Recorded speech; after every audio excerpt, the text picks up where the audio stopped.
Now, I think it's time for us to move on to our main topic number two. And our second main topic tonight is ghosts during wartime.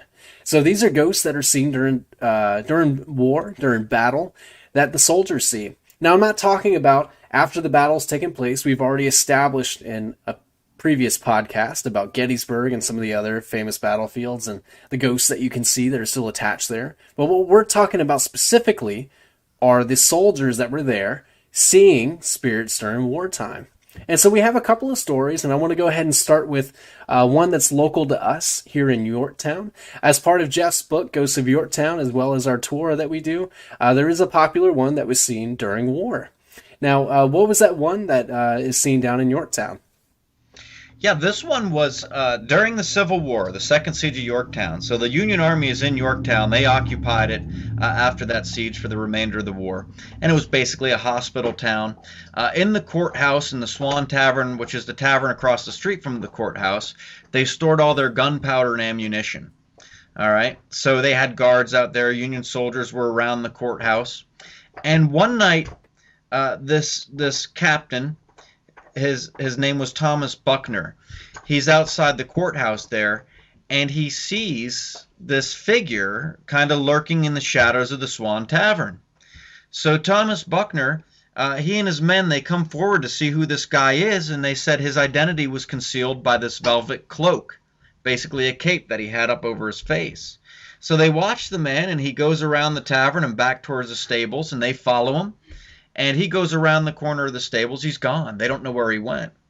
Well, after this, in 1863, this gunpowder was accidentally ignited. The courthouse blew up. The Swan Tavern exploded. And there was nothing there but charred remains. So after this explosion, the Union officers, they see this man once again walking around the charred remains of the tavern. And Thomas Buckner said, this time he vanishes right before our eyes. He's gone. So you see all these Union soldiers there watching this man, and he just disappears right in front of them. And this is a figure that's been seen over and over again throughout the years, right up to modern times. There was a woman walking her dog down the street there, Ballard Street, which intersects with it, and she sees this man wearing this cape, looking in the windows of the tavern. And she watches him for a moment, and he goes around through the gate and back towards the stables, where he disappears. Well, in 1933, when the National Park Service was doing their archaeological excavations and they uncovered the foundation of the tavern and the outbuildings that exploded during the Civil War, they find a shallow, hastily dug grave right there in the corner of the stables with skeletal remains in that grave. So they believe that that is the man that haunts that area that was seen by the Union soldiers and was seen by several people after that. Yeah, it's pretty interesting, and that spirit has been seen throughout time, not only in 1863, but before then, and then leading up into the 80s and so on. Um, Now, there are other battles that have taken place, and soldiers have seen some ghosts, and I'll go ahead and save the creepiest one for last. But one of the ones that I heard was, of course, at the Battle of the Alamo back in the 1830s. So after the battle, after the people in Texas were killed, one of the Mexican generals sent his men to go burn the bodies at the Alamo to kind of rid the area of any disease that might come from these bodies. So this is a day after the Battle of the Alamo. He sends these men out, and when they come back the next night, they say that they aborted the mission. They did not do it. And the general asked why. When the men got to the Alamo, they said that they saw 6 Diablos outside of the fort guarding it. To them, they thought that there was 6 devils standing outside guarding the Alamo from the bodies that were inside. It was kind of interesting. Oh, wow. I'd never That's heard that awesome. one before. Now, there was another interesting one. Speaking of Yorktown, when McClellan was called in to take control of the Union Army, the Army of the Potomac, he's up in Washington. And he's sitting at his table, he's going over these maps, and next thing he knows, there's like this loud boom, almost like thunder. And he sees this wispy apparition next to them. And now this time, this was early in 1862. It was just before that second siege of Yorktown. So the Union is they're struggling at this point in the war, and he's not sure what he's going to do, how he's going to win this battle. So this spirit is there in the room with him, and the spirit says, "Do you often sleep on post?" And he looks over, and it's General Washington. McClellan is seeing the ghost of George Washington, and George Washington tells him, he said, "Look, if it were not for the grace of God holding them back from victory, the Confederate flag would be flying over this Capitol building by sunrise tomorrow." McClellan heard this loud, and then after that, Washington says, "This republic is going to live on for many, many years to come." Well, McClellan hears this loud boom, and next thing you know, he's lifting his head up. He had fallen asleep with the map on his desk. And he looks, and on this map is a plan to attack the Confederate Army that he didn't write. And he believed that this plan was given to him by George Washington. Wow. Isn't that crazy? Yeah, so what, 90 years later, after the revolution, General George Washington is there giving him orders. Yeah, no, they were debating this, because this came out in a newspaper back in the 1800s. And they were debating this, like, is this a factual story? But McClellan, he didn't dispute any of it. He didn't dispute one part of that story. And he's not one to make up ghost stories or anything like that. He was a great tactician during the war. Right. Fairly logical guy, scientific guy. But one thing I did find out, which I was saddened by, you may have heard of it. There was a vision that was always talked about by George Washington at Valley Forge. A woman comes into his tent, spirit of a woman, and she's basically telling him, she's speaking in all this metaphor, like a cloud coming up from Africa and then two clouds clashing in the country, and like basically foretold the whole course of the Civil War and slavery and everything. Well, I believe this, but when I was doing a little bit of research, I found out that this was actually fiction. It was actually a fiction thing written by a guy named Charles Wesley in 1861. So the Washington vision apparently never happened, and I was kind of let down by that. Man, so you just told me this thing that I never heard before. It sounded really interesting, and now I realize that you just lied to me, Jeff. Yeah. Well, the truth comes out in the end. I had to have the build-up. Man. Can't have the letdown without the build-up. Man, that would have made for a great story. Yeah. Now, a couple other really good stories. I don't have anything else from the Civil War, World War II, or anything like that. Do you have anything earlier before we get into Afghanistan and the war in Iraq? No, I don't believe so. Yeah, Not off the top of my head. There's quite a few stories from 2003 all the way up through today of what some of our U.S. soldiers have seen over in the Middle East. For one, definitely start with the one that we heard from one of our clients when he was overseas.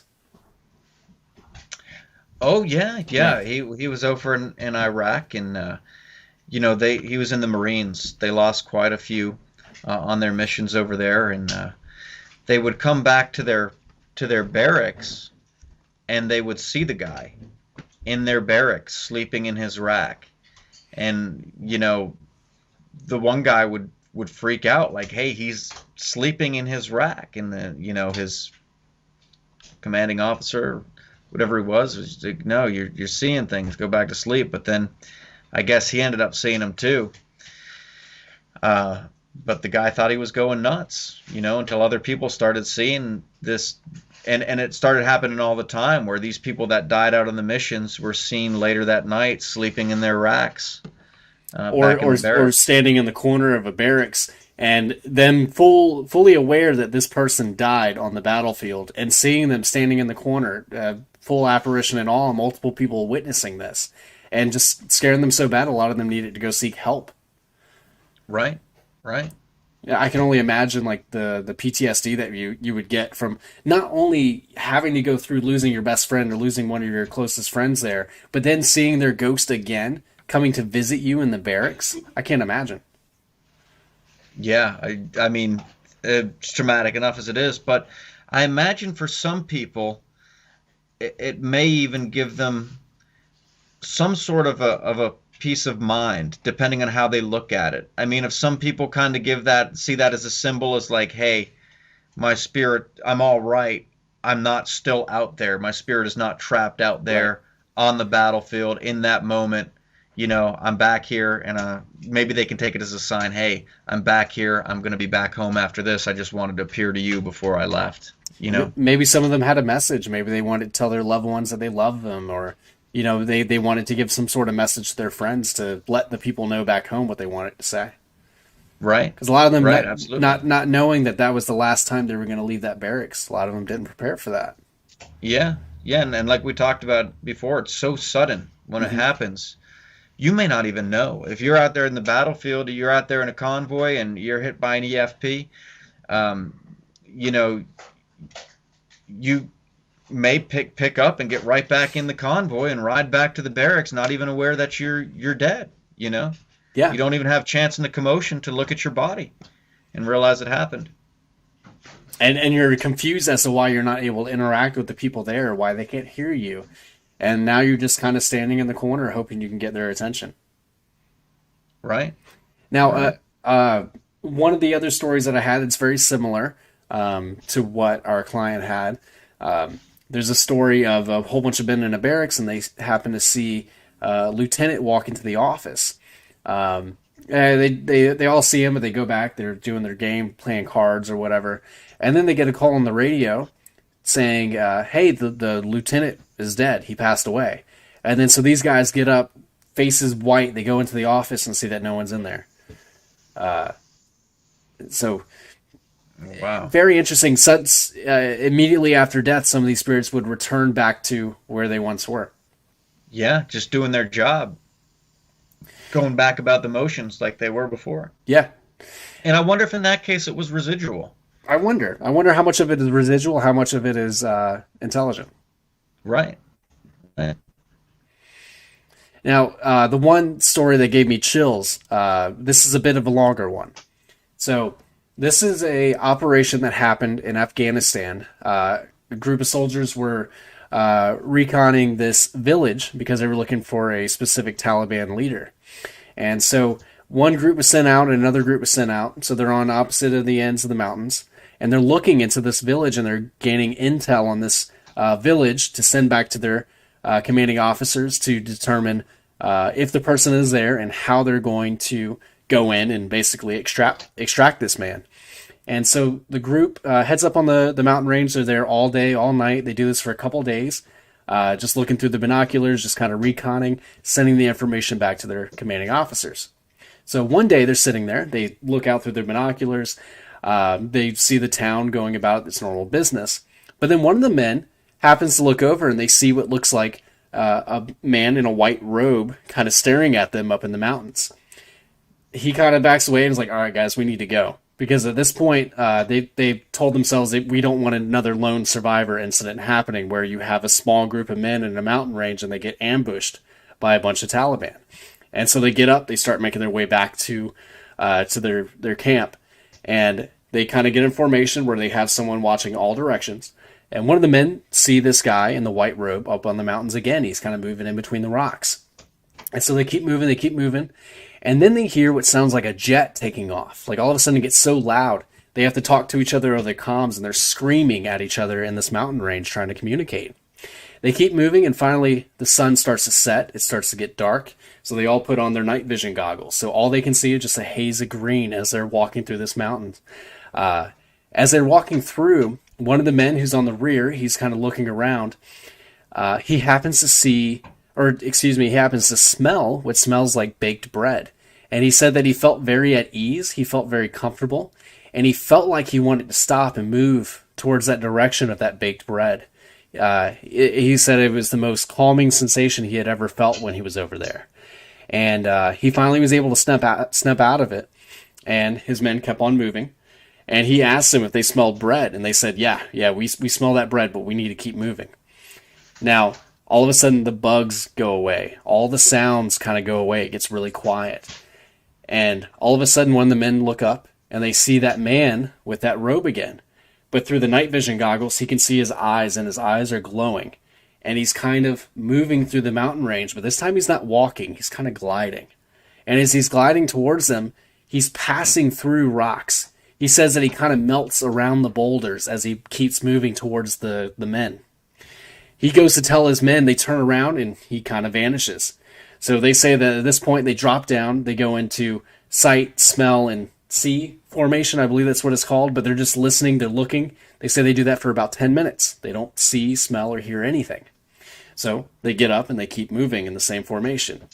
Then the man looks and sees that same figure moving towards them again. He then stops and he takes what looks like his arm. He removes it from his body and waves it up in the air, just kind of saying hi. And he got chills. He told his men, we need to go now. So they start booking it to their barracks and they finally make it back. They tell their high-ranking officers what they had reconned during the day, kind of told them that incident. And at that point they said, okay, we need to go in, we need to move. So the next day these men go into this town to go get this Taliban leader. But when they arrive, they find bodies everywhere. Bodies mutilated as if something came up to them, ate them, and tore them apart. They said that there should have been more men there from what they recorded, but they couldn't find the other bodies. They don't know what happened to them. So whatever this thing was that they saw in the mountains, they believe that it had already done to those townspeople and was coming to them next. And maybe it lured them with the smell of bread or whatever and kind of went into the town and killed all of them. But this has kind of been recorded as a supposed successful mission. These men went in and eradicated the enemy in the town. But what those men know is that they were not the ones that eradicated the enemy. That instead something else went into the town and mutilated every single man, woman, and child in this village. Wow. That's amazing. Now, they don't have any idea of what this thing was, though, No idea. They said it was almost like an animal. Like limbs were everywhere. It was like they exploded, but there was no gunshots. There was no grenades, no explosions, no fires, nothing. It was like these men were just torn apart. Wow, that's something. Yeah, that's definitely, ghosts are one thing. But whatever that thing was, I mean, that's deep. Yeah. And there was a couple other stories of men being at their airfield, and on the outside of the walls, they would look through their goggles, and they could see what looked like civilians in their white robes out there, but their backs would be facing them. They wouldn't be looking at them directly, and they would just see these figures just kind of move up along the mountainside, and then they would fade away. A lot of the times, the men would go out to be like, "What are you doing?" And as they approach, they would come running back because the civilian that they saw would just fade away in front of them. They would have strange clothing. They would move in erratic ways. There was another one where it would be nighttime and they could see these men with their own eyes, but then when they would put on the infrared goggles to see any heat signatures, there was no heat signatures on these civilians that would be outside of these walls. Wow. And the story for most of these would be that the civilians would have their backs and not actually be looking at them. I wonder why. I don't know. But a lot of strange things. Really interesting. A lot of strange things going on in Yemen, Afghanistan, and Iraq.